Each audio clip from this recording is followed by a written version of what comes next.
ঈদের নামাজ পড়ে না, ফজরের নামাজ পড়ে নাই, ওর গুরু কুরবানি না করলে ওর নাকি ঈদের আনন্দ হয় না।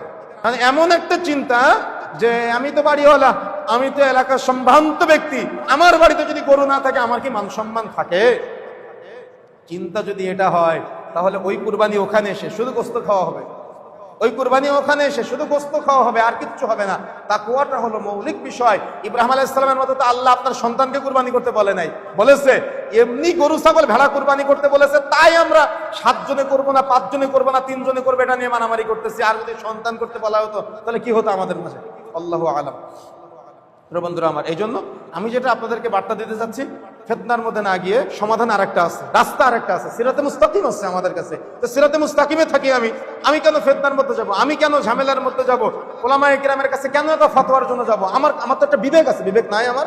আপনার একটা বিবেক নাই? আপনার একটা চিন্তা নাই? এই চিন্তা থেকে আপনি আপনার রবের সন্তুষ্টির জন্য একটা কুরবানি করেন। এখন বলতেছেন যে আমার বাড়িতে কেউ তো ছাগলের গোশত খায় না।